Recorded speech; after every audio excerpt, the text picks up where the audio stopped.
Welcome, Ben. It's a while since we've spoken. It's been a while, It yeah. has been a little while, but it's always a pleasure. And yeah, how many years have we worked together for? Gosh, it must be coming on for a decade now, which makes me feel ancient. But it's been a while, and it's been an extraordinary trajectory for both of us, I think. Oh, that really is a decade. And that was well, obviously, because you started your polar trekking, and was it 2001 you did your first? 2001 was the first trip. Yeah, yeah. Talk us through that one. Gosh, yeah, that was an extraordinary apprenticeship. It was with a guy called Penn Haddow, who's a fellow Brit, and he was very much my mentor, my sort of polo mentor. I was 23, pretty wet behind the ears. I just left the army. I was super fit and thought I was super tough, and I'd been dreaming of doing something polar for a long time.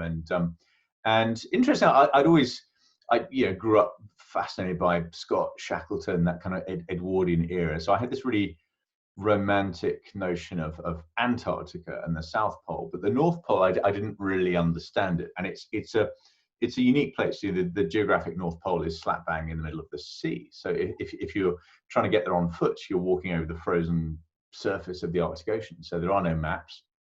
You're just heading true north as best you can, and dealing with whatever you come across that day, because well, it's not even a landscape. The ice scape that you're in is always changing. The ice is always drifting around, breaking up, refreezing.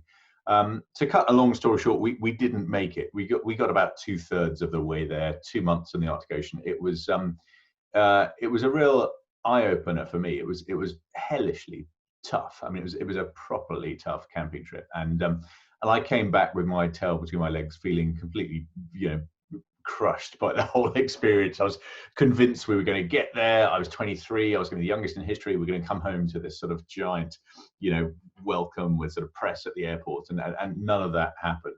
So it was an interesting sort of baptism, and I sort of came away slightly reeling from how hard it had been, but also I think deep down with a determination to go back, which I'd never expect. I thought that was going to be a one-off trip of a lifetime. I never ever imagined it would become a career.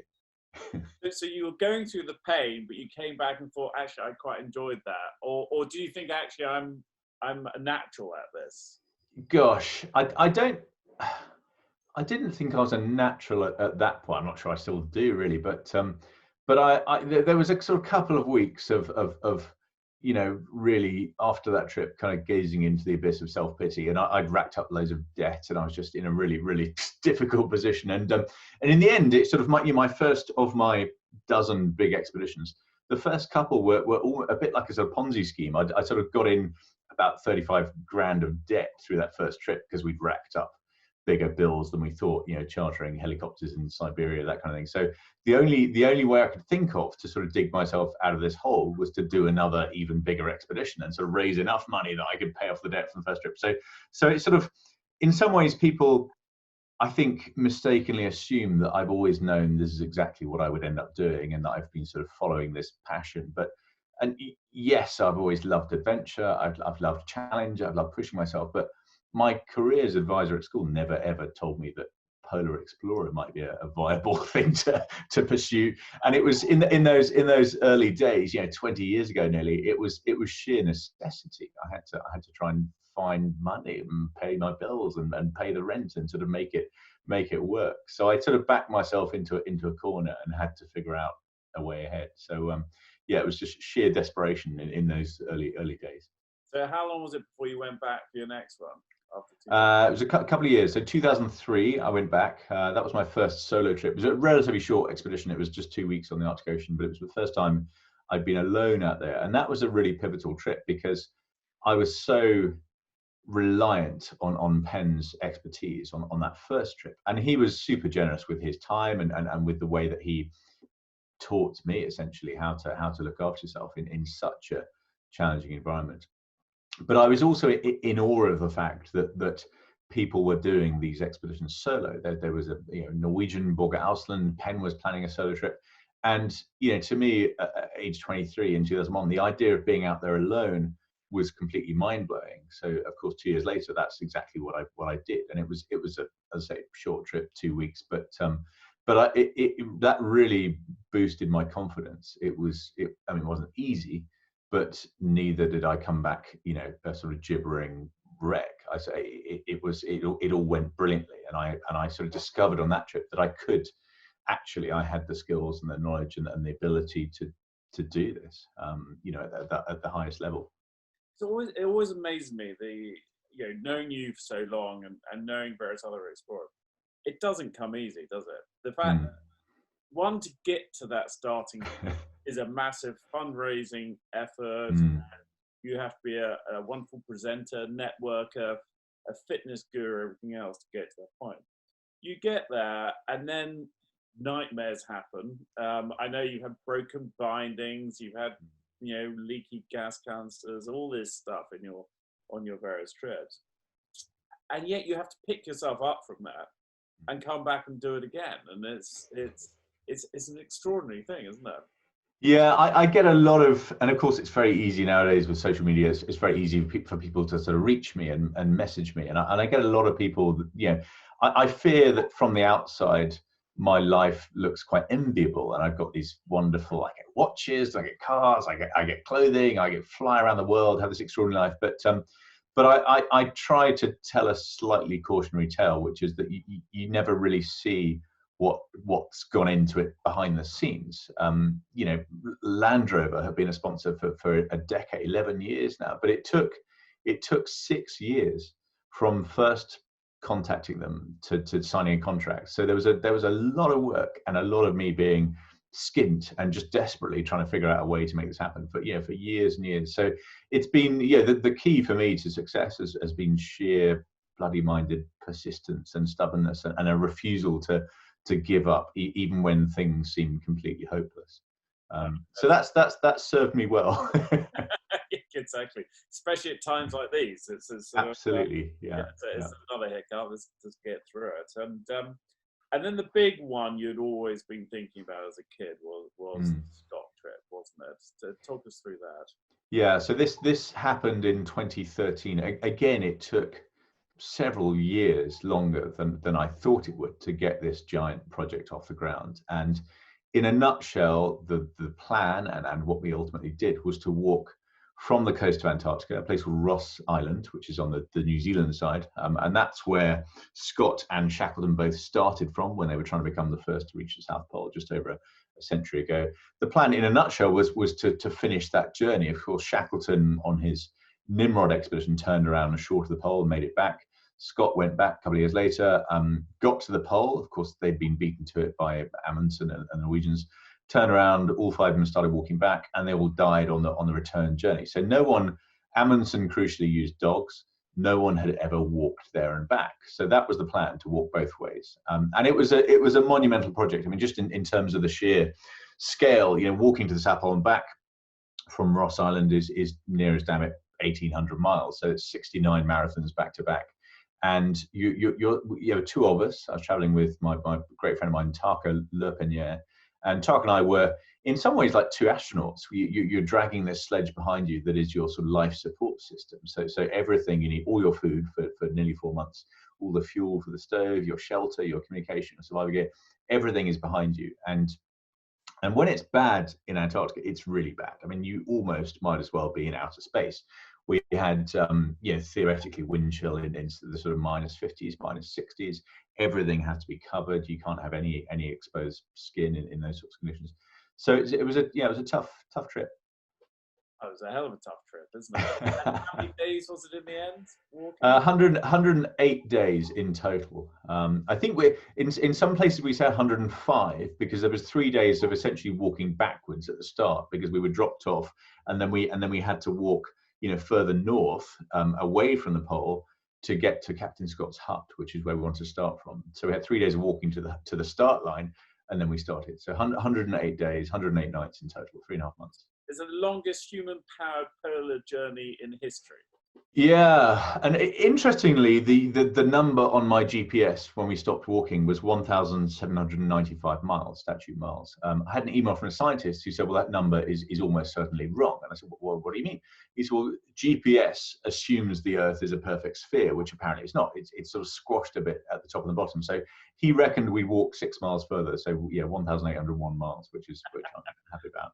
Which is, Either way, it was a long way to walk in those conditions. and it was lovely. We worked on obviously the Terra Nova watch together for that. Which is a special watch actually. It's a very special watch. Yeah, I'm wearing my sort of unusual hybrid. So this was the, I don't know how many of these there are, but this is an Endurance with the Terra Nova face. It was sort of early prototype. So it's still going strong. It's my daily at the moment. So yeah, it was a really special watch. And I remember sitting down with you. It wasn't a very long time frame. I mean, maybe a year before that trip. And you were asking me what would be useful specifically, and I was already wearing and using a submarine. I'd taken a submarine up to the Arctic, and it worked brilliantly. You know, as we said, kind of having an automatic watch that has no batteries was crucial, because anything with a battery that is cold, and a watch gets cold because it's a tool that you use every hour in Antarctica, and it has to be accessible. So that's why we had the long fabric strap, and the idea that it could be worn over my jacket, sort of under the cuff of my mittens. So you know, a quartz battery powered watch, basically away from your body heat, would conk out really quickly in those temperatures.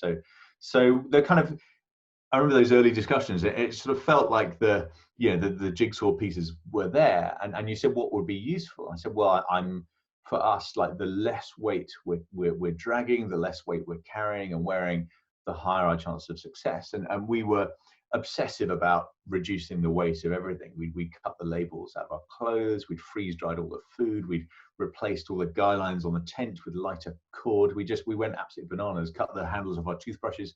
So I think we had a sort of discussion around, I love the idea of having a titanium case, which I don't think Bremont had done before. And you said, oh, yeah, I'm sure we can do that. And I remember thinking, oh gosh, we haven't got long, a few months to do this. And you bloody well did it. So yeah, so it was perfect.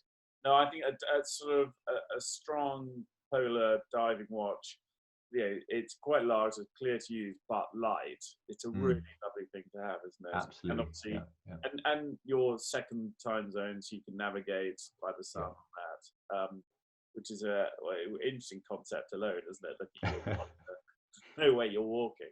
It's quite surreal. And of course, if you're walking to the North Pole, you're actually further north than the magnetic pole. If you're walking to the South Pole, you're further south than the South magnetic pole. So navigating with a compass gets really confusing. There's sort of huge variation. So the idea that you just have this instant, readily accessible way to say, okay, that's true south, that's where we're going, or that's true north, that's where we're going, is it's really, really useful. And you're doing some work with White Desert at the moment. I am indeed. So yeah, so the focus these days is very much Antarctica, and I've got you can see the photo in the background. This is so White Desert, a British company. They operate out of Cape Town, and they've sort of fast become one of the biggest private Antarctic aviation and logistics operators. They started out as you know, as a sort of a niche, very high-end travel company, and they still take, I think last season, 160 clients a year, tourists essentially, to Antarctica. But on the back of that, they now have their own runway in Antarctica, a blue ice 3-kilometer runway on a glacier that can take heavy jets.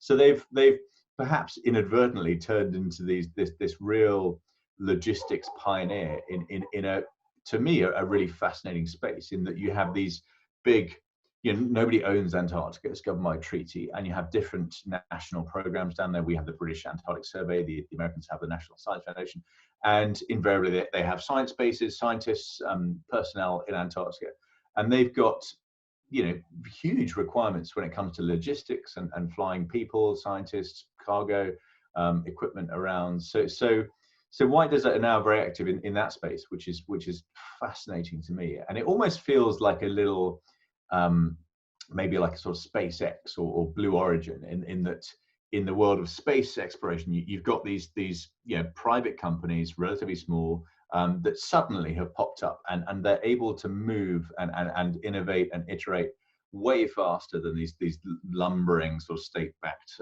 behemoths like NASA. And in the weird niche of Antarctica, White Desert are doing the same thing. They're just able to scale so quickly and do things so quickly. So yeah, it's really exciting, and that's what's taking up a lot of my time at the moment.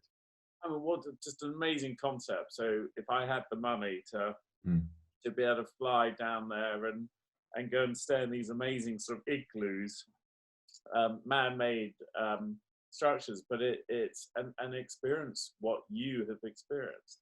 It's absolutely, yeah, it's magical. And I remember thinking, I was down with them last season, so the season runs sort of November through late January, early February, and I flew into Antarctica twice, end of last year, beginning of this year. And I remember thinking, is this going to be disappointing in some ways, personally, as someone who sort of prided myself over the years on doing these really tough, I was like, is it actually going to, have I completely sold out? Am I going to be guiding clients who are sipping champagne in the evenings and have fluffy duvets in their extraordinary pods that they stay in? And actually, it was one of the most rewarding things I've ever done. And it's such a unique place, such a stunning and kind of viscerally moving environment to be exposed to, and it can't help but be a genuinely inspiring, transformative experience. And as you said, it's not a cheap place to go. Just the logistics alone are so complex. We take a dozen clients at a time, but there are nearly 80 staff making that happen in the background, and most of whom are in Antarctica for 3 or 4 months. So there's a huge operation to make it happen. So invariably, it's an expensive trip. The sort of flagship trip is called South Pole and Emperors. So obviously you fly to the South Pole, you fly out to an emperor penguin colony, Atka Bay, which is where they filmed the BBC, the Attenborough Dynasties program. You can't get there on a cruise ship, so it's only accessible through using small ski planes. So they're super remote locations. So that trip is getting on for $100,000, $92,500 per person. So invariably, it's a peculiar group of clients. And what I found really special, and I hadn't expected this, was that invariably the clients are people, obviously they've got wealth, and more often than not, they owned or ran or had founded interesting businesses. They were already sort of very active philanthropists and were donating money and doing things with their money. So and people said to me that, Ben, what the hell are you doing getting involved as someone who cares about the environment? What the hell are you doing getting involved with a company that uses a private jet to take people, take wealthy tourists into the biggest wilderness on Earth? And the White Desert do things incredibly responsibly. They're held to an extraordinarily exacting set of criteria to, just to operate in Antarctica. But beyond that, from year one, day one, they've been offsetting everything you do. So they're responsible in the way they do it. But yes, there is an impact to operating aircraft in Antarctica. But to me, there's also a real benefit to taking those sorts of people there and opening their eyes to what's happening. They get to visit 1 or 2 of the local science bases, speak to scientists down there, and invariably people come away genuinely moved and inspired. So I think there's a real value, and it's of course the sort of the eternal paradox of my world. But I've never met a passionate environmentalist who isn't well traveled. And I think it's only when you've experienced these places and seen and felt at first hand what is happening, the impact that humans have had on these places, that you genuinely feel moved and inspired to try and change things. So I think there's a real value to what they're doing as well. Because, I mean, it leads on very well to, this is World Earth Day today. Talk us through how you've seen it since your early trips to now. How have you seen the changes in the world? Yeah, it's really interesting. And I was thinking back to those sort of first couple of early expeditions on the Arctic Ocean. And I think back then in my 20s, probably with a sort of chip on my shoulder and something to prove, it was all about really my personal ambition and wanting to test myself and challenge. And it was almost I had this almost adversarial relationship with the environment. I was sort of battling these conditions and gritting my teeth, and it was all classic stereotypical kind of macho achievement. And I think for me the sort of turning point was 2004. So I skied solo to the North Pole from Russia. It was 72 days on my own. I was 26, so still quite young, and it definitely started out being incredibly epically tough. But once I got through the first couple of weeks, I sort of started to calm down a bit and realized that I was in a routine. I was still alive. I hadn't got frostbite. I was okay. And I started just to sort of relax a little bit and appreciate where I was, which is one of the most unique places on the planet. On the Arctic Ocean, if you're on your own, you're seeing scenery, you're seeing these ice skates, because it's always shifting and breaking up and refreezing. You're seeing scenery that no one else has ever seen before, and that no one else will ever see again, because it looks different from one day, 1 hour to the next. So I had 10 weeks of my life on planet Earth, seeing things no one's ever seen before, and that no one else can ever see. So there's a real magic to that. But there was also this, it was a really pivotal trip for me, because I suddenly started to realize that it was changing really fast, even in the difference between being in the same region in 2001 and 3 years later, 2004, it had changed. The ice was obviously thinner, it was warmer, there was more open water. And I went back, as you know, again 3 times in a row from the Canadian side a few years later, and it had changed again. And back in 2004, people were saying, oh, it's a freak year, the ice will be better next year. And of course, it never was. It's getting worse and worse each year. And seems to be, in the Arctic, certainly, that seems to be accelerating. So for me, that was I guess that was the sort of the impetus that kind of, inspired my inner environmentalist. And I sort of came away from that thinking, gosh, what can I do here as a humble dragger of sledges? Like, what can I bring to this to this it's not really a debate, but what can I bring to this issue? And I think, looking back on my bizarre career, one of the things I have been able to do is tell a story from a relative layman's perspective. I'm not a scientist who is reliant on grant funding to prove or disprove X. In some ways, I'm a really unlikely environmentalist. I fly all the time, sponsored by Land Rover, but so I hope that I've been able to bring a relatively objective viewpoint to what's going on, and certainly from my first-hand experience, it is changing really fast indeed. Well, that first-hand experience is something that very few people have, other than scientists. And I think that's your point made, that you are seeing this, and actually you've got to preach about it. And do you think what's happening at the moment will affect things, as in no airlines for months on end? And it's going to be really interesting to see if and how things change. And the sort of guilty, slightly shameful side of my existence is that I fly all the time. A big part of how I make a living is speaking all around the world, and I feel incredibly grateful for that. And I've been my dad was a bricklayer. He never left the UK. I've been to 30, 40 countries. I've lost count. 50 flights last year. So I sort of whiz around the world normally like a maniac, and I love that existence. But there's part of me thinking this isn't really sustainable in any sense of the word. Yeah.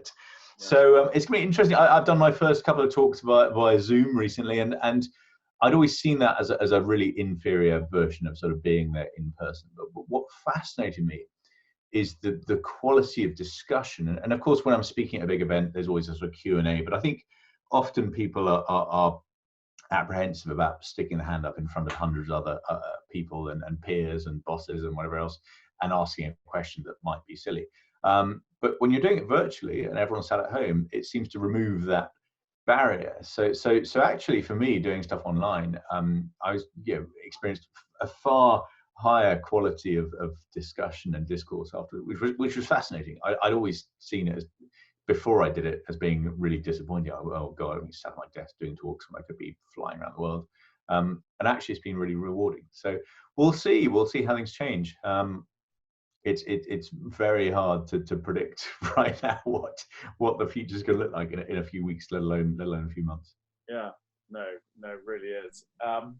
But it's fascinating, and I think the whole world is going to change. The question is how much, and where we go from there. And so you've got a bit of time now to plan your next trip, haven't you? Yeah, definitely. And I'm sort of hatching a big plan, and it's definitely got a an environment angle to it, but it's very different to any expedition I've ever done before. I think when it comes to breaking records and doing these huge projects, I feel like I've scratched that itch, and I'm sort of moving into a different space now. And getting old, Ben. Getting old, lost all my hair. I'm getting. I'm not quite arthritic yet, but can't be long, surely. And I'm really interested in, a big part of what I do, and I never imagined it working out this way, is telling stories. And I've sort of started to realize at first hand over many years the sort of power that good storytellers have. And of course, humans we're a sort of a narrative species. Like, we're not inspired by data, we're inspired by stories. And I feel that there could be different stories coming out of the places that I know well, the Arctic and Antarctica. Antarctica has always been this sort of crucible for the sort of Scott Shackleton, Edwardian, epic tales of sort of perseverance and courage and struggle. And I think right now there's a need for that sort of raw inspiration and motivation, more than ever before.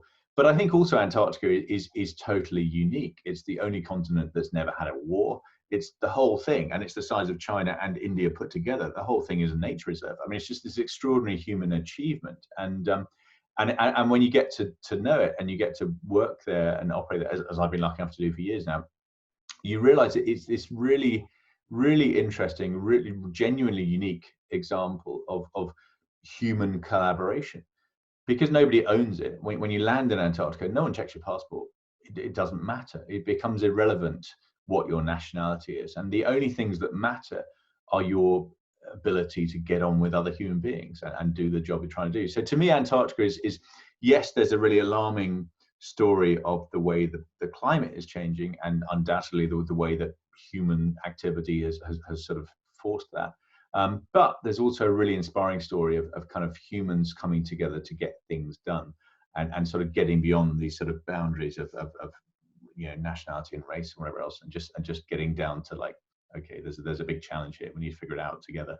So so it'll be a storytelling trip, and the idea loosely is to take 6 young people, late teens, early 20s, mostly students, young scientist, young entrepreneur, young writer, young photographer, young filmmaker, young artist, match them with amazing mentors, and spend a week or 2 in Antarctica in somewhere interesting, probably actually near the photo behind me.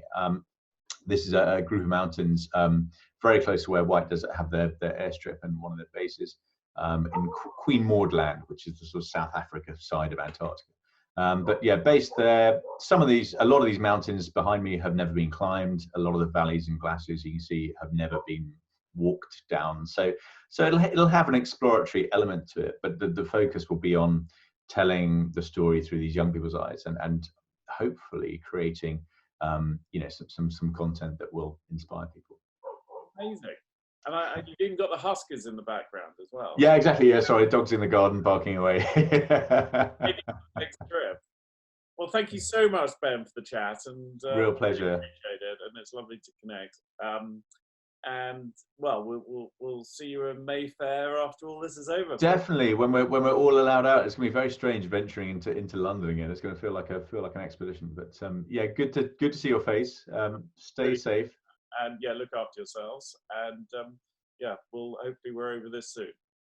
Perfect. Brilliant. Thanks, Giles. You take care.